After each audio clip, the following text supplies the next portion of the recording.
Hey guys, Darren here. Welcome to Mayhem Country Living. Crazy fermentation ideas. I'm going to do honey and onion ferments. We're also going to do some regular cabbage ferments, slaw, coleslaw. Well, not really coleslaw. We will be making kraut instead of coleslaw. We will also be making a kind of hybrid kimchi. Ought to be good and interesting. More to come. Now, I've shown you this before. Honey and garlic, 2 years. Honey and garlic, 3 months. Honey and garlic, going on 10 days, 2 weeks now. And you see the fermentation process still is occurring, and it will probably continue for about 3 to 6 months if I can keep my wife from eating all of it. Initially, people thought I was crazy when I was doing this. I had seen someone do it, and it's just really great. Think of this as the ultimate topping for any type of grilled saltwater fish, you know, wonderful. You'll have to try it. But this is normal fermentation process going on with the honey. We're going to do some brining, and we're going to get this all set up and situated down here. This is the little nook, the area that I do all my fermentation in. So this area kind of has some different smells. The grandkids say this is Papa's stinky corner because of the fermentation. But oh, the things that it produces. And they don't even know about the healthy benefits of it. They just know the garlic tastes sweet. They don't even know about the lacto fermentation. More to come. Okay guys, so what we're going to do, we're going to cut up this cabbage. We are going to cut it into manageable chunks to fit into the big jar there. It's my thought. This is a different way than I do it normally. But before it goes in there, we're going to put it in a bowl. We're going to salt it with nice Himalayan sea salt, and we're going to let it sit and weep and sweat out most of the water. And then we're going to take the water. We're going to save it. We're going to put this in there. We're going to make a little bit of extra brine if we need to. And then we will put this in mixture. We're going to let it sit for about 30 days. I got to get my kimchi powder and my seasonings for that. And we will proceed. Got the onion already cut up. And so we will start number one with the honey onion fermentation. Going to be an interesting one. I've never had a fermentation that made me sick. I have had fermentations that tasted like sweat socks, but I have never had one that made me sick. The lacto fermentation pretty much takes the job. It's an anaerobic process, and it dang near kills everything that's going to be nasty and hurt you. It might not be flavorful, but it's good for you. It's like medicine. Anyway, we're going to get this thing going. Okay, guys, now, really simple process. I have never done onion in honey before. I've done onion in brine solution before, and it works out pretty good. And I've pickled onion, and that works out pretty good as well. And I've done onion in a vinegar solution, which is a little bit different than the pickling. And it was pretty good. But what you can see is we're taking these little chunks here and break them up. When I'm doing experiments, I like to use these smaller jars. These are still wide mouth, but they are, I think they're pint. They're just funky wide mouth pint jars, and we're going to cram these things full.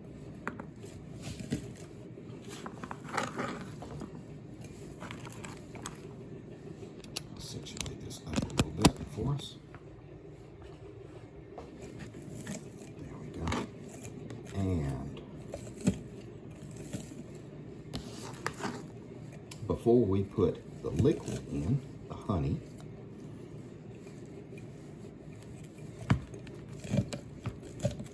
show you what we're going to do. The trick with anything fermentation wise is to create an anaerobic environment. That is to say, an environment without oxygen.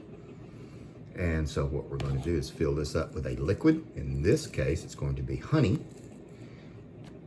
And we're going to put this smaller spice jar on top of it to hold it down.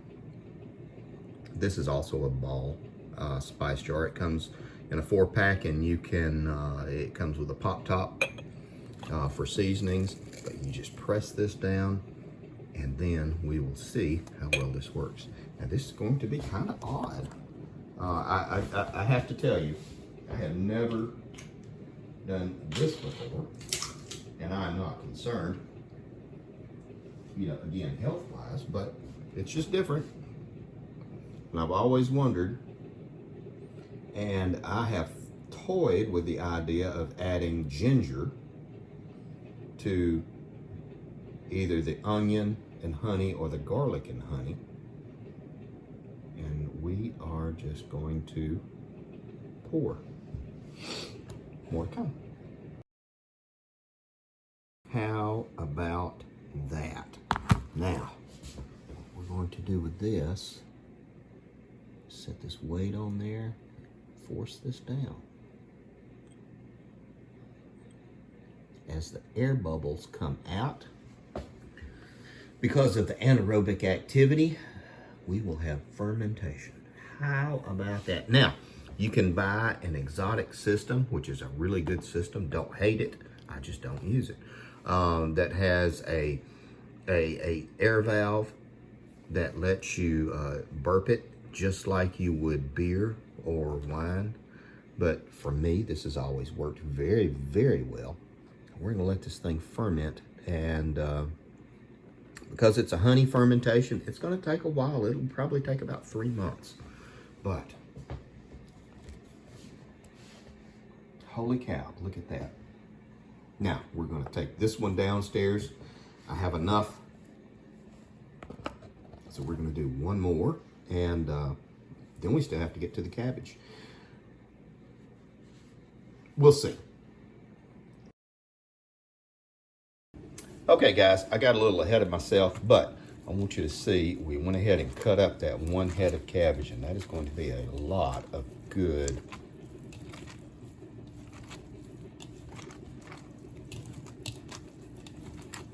oh yeah, that's gonna be good. We went ahead and put in a little bit of kimchi, so that is really gonna be some good fermented kraut, or fermented cabbage, which is kraut. So that is really good. And of course, my hands are washed and everything's clean, the work surface.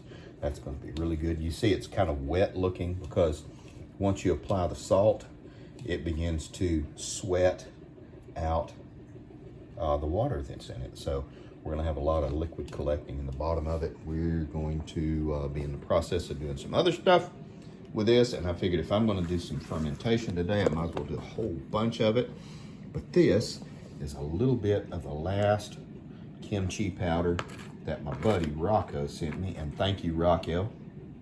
Thank you, Rocco. I really appreciate it because that stuff is wonderful. But I was curious. This is onions. We're going to ferment them in honey with a kimchi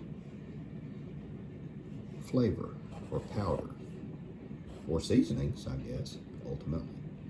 So that is what we are doing. And I'm sure other people have done this before, but this is just something that we are doing. And you can I'll pull you back and you can see how it is draining down. There we go. Isn't that pretty? We'll let this sit for a minute. It is beautiful. Okay guys, so this is, I kind of jumped ahead because this video is going to end up running long if I don't do it. And I'll do a video on each channel just to, because this is kind of parted out to both channels. But this is the cabbage, and this is brined ultimately, which is we cut it up really thin. We rinsed it off, took off a few outer leaves. We don't really want to wash everything off of it because we want some of the good yeasts to go in and start with a fermentation process. But we got it covered with the Himalayan sea salt and also the kimchi powder, and it's going to be really good. I'll have to catch up with Rocco and find out where to get some more, because that was the last little bit, and you can see the juice. And again, you know, everything is clean. We've washed our hands and all that good stuff. These are some onions I had left over, and I put them in sea salt as well. We're going to brine them just for the heck of it, because when I do this, I think, what can I do? What might be interesting? And of course, label it and just give an idea of how much you measure and put into it. Because downstairs, I also have some ginger. So I'm thinking honey, ginger, garlic, fermented. That'll be for another video, because it's just something we're working with. And got the jars cleaned and ready to go. That is the pink Himalayan sea salt. It's actually fine grain. And sometimes you can find it, sometimes you can't. But just, you know, kind of hunt around, check around, whatever is in your area. More to come. Okay, guys, now we're back. The thing about cabbage, when you are making kraut or, you know, some kimchi variant, I want to show you. I haven't put any liquid in this. As you add your brine, your salt, it begins to weep the liquid out. Now that is full of the flavor. So what we're going to do is we're going to fill these guys up. I initially had like a half-gallon jar, and I was going to pull off because I give this stuff away to all the little old ladies in the church who used to do this and can't do it no more. It's just, I mean, it's not like anything exotic or super or anything like that. But as I can, literally, as I can afford, I will buy a bunch of cabbage and all the stuff and put it together and set it up, and then parse this out and give it to people. And it's really good probiotic, so it's not food as much as it is gut health. And the people don't know it. They just think it's all good and tasty, and that is what we want, really, when we're trying to do this. We want it to taste good. My grandkids walk around eating fermented garlic that's 3 months old that they don't know is fermented garlic. They think it's like white candy, and that is all I want. So, more to come. This video is running long, and I'm getting loose with my packing. Okay, guys, now we're back. And I just wanted to show you kind of the finished product. This is one large head of cabbage that we have converted over into kraut with a little bit of kimchi twang to it. Now, initially we did not add any liquid, that is water, to it. As we finished the process and began filling up these quart jars, I needed to add some, so I added filtered water from our Berkey. You don't have to, I guess, but it's really good if you do. So if you have some kind of stored water or something like that, chlorinated water is counterproductive to the fermentation process. And I want to say, if you had to add a little bit of water and you didn't add it as a brine, here's the thing, some people might kind of frown on this. You can just add a little dab of the salt. Oh gosh, here we go. There we go. To the top. There we go. Just to mix in. This is all part of the fermentation process. And that will sit just like that.